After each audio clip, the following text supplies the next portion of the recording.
Are you ready? This is a drama. I'm the drama.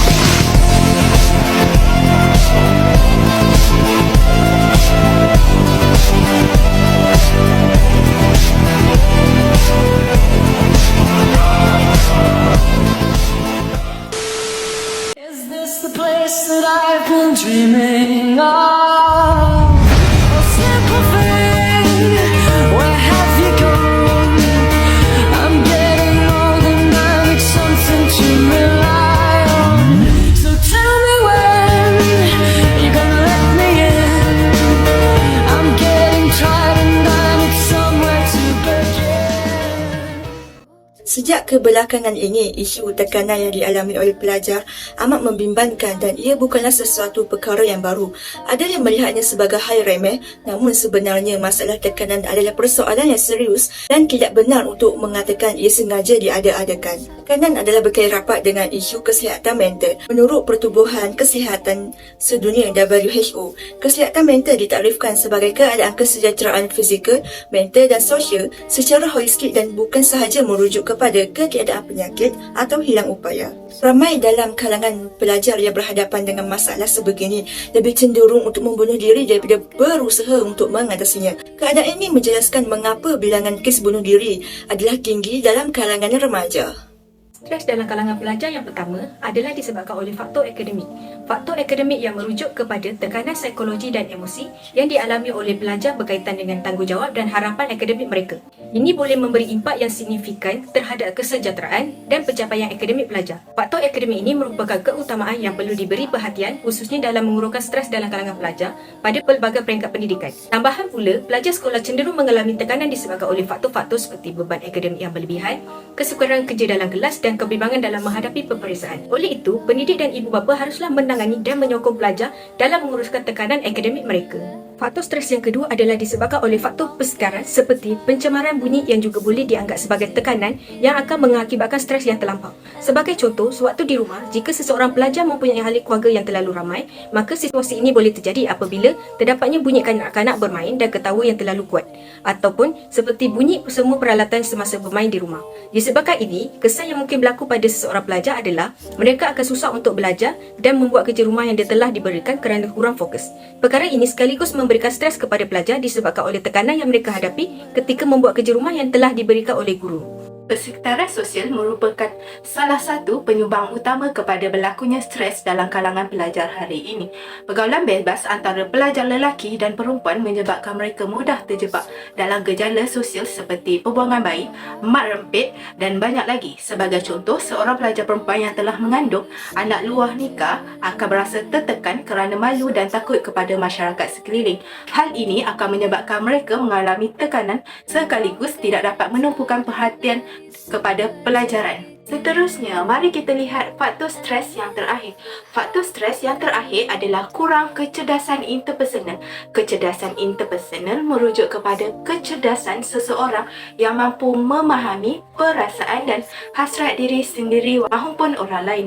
Seperti yang sedia maklum, pelajar pada masa ini lebih cenderung berfikiran negatif yang pada akhirnya akan menyebab berlakunya tekanan pada diri sendiri. Contoh, perkara negatif yang selalu bermain dalam fikiran pelajar adalah pelajar tidak yakin dengan kemampuan diri sendiri untuk berinteraksi dengan orang lain yang pada akhirnya membawa kepada tekanan.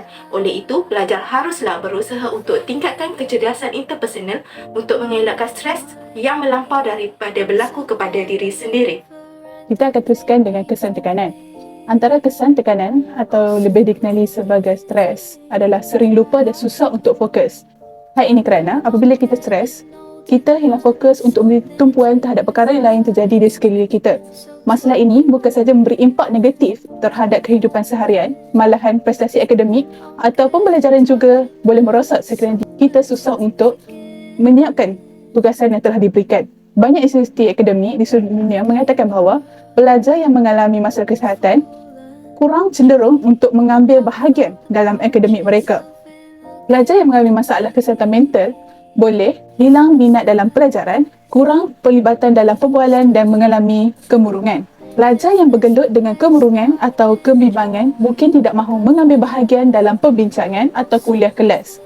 pelajar sedemikian mungkin mengalami kemerosotan besar dalam penglibatan dalam tempoh yang singkat. Kesensusnya adalah insomnia. Insomnia adalah masalah ketidakupayaan manusia untuk tidur pada waktu malam. Pengidap insomnia seringkali menghadapi masalah tidak dapat tidur pada waktu malam dan akan mengalami keletihan pada hari berikutnya.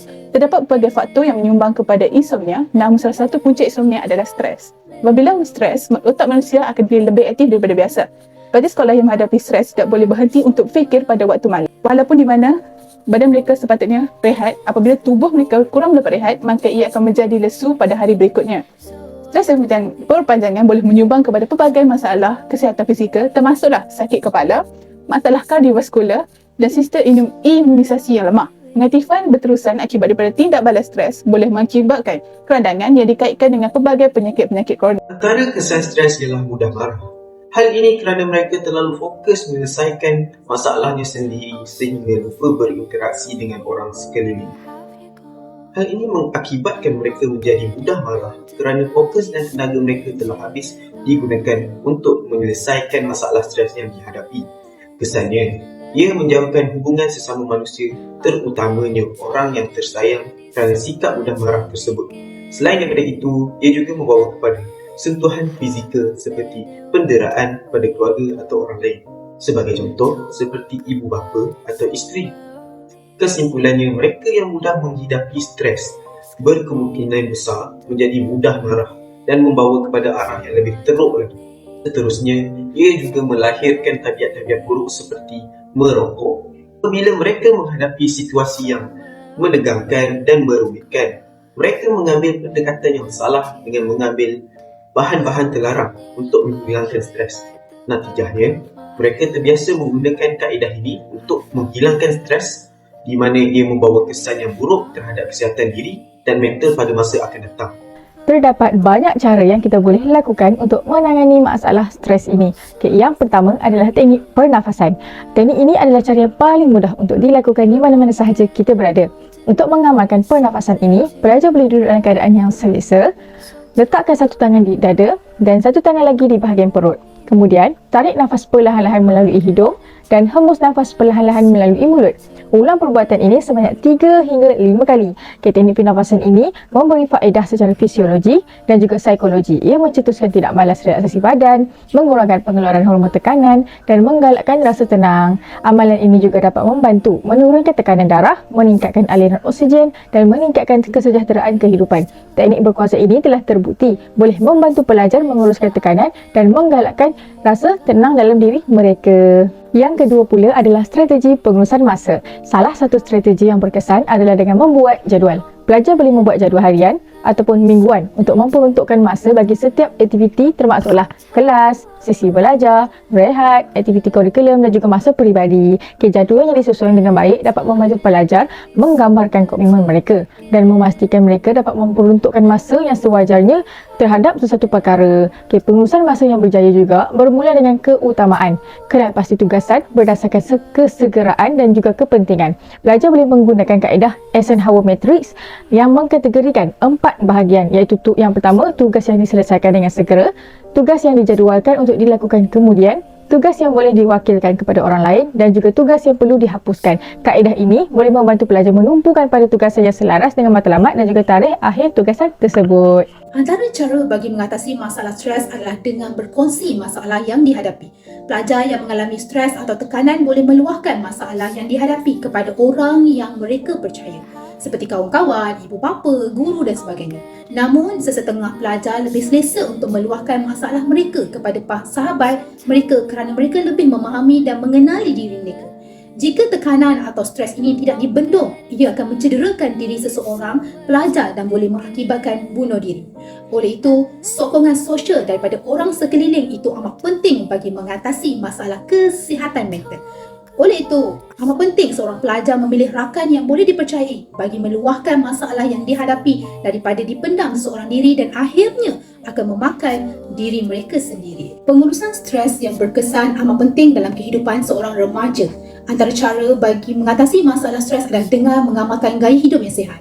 Antara contohnya adalah pelajar perlu sentiasa menjaga pemakanan yang betul dan tidur yang mencukupi kerana tidur yang cukup akan mempengaruhi hormon atau keseimbangan fizikal dan mental. Bukan itu sahaja, pengurusan masa yang baik juga boleh mengelakkan seseorang pelajar daripada mengalami stres. Jika seseorang yang itu bijak menguruskan masa, fikirannya akan menjadi tenang dan tugasnya juga dapat diselesaikan dengan sempurna pada masa yang tepat. Bersifat asertif juga boleh mengelakkan terjadi stres kerana remaja yang memiliki sifat ini akan sentiasa tegas dalam mengejar wawasan hidup tanpa menyakiti orang lain. Tingkah laku asertif adalah suatu keupayaan dan kemahiran yang dimiliki oleh seseorang individu untuk menyatakan sesuatu yang berkaitan dengan pemikiran dan perasaannya. Oleh itu, seseorang yang mengamalkan sifat ini akan mempunyai kawalan diri yang baik dan keyakinan diri yang tinggi. Hasilnya, mereka mudah mencapai kejayaan dan terhindar daripada masalah stres. Konklusinya, isu tekanan ini tidak seharusnya dipandang sebelah mata. Semua pihak, terutamanya ibu bapa dan pihak sekolah, perlulah lebih peka dengan masalah tekanan yang dihadapi oleh golongan pelajar. Tanpa kita sedar, sebilangan dari mereka mungkin sedang bertaruh dengan masalah tekanan ini.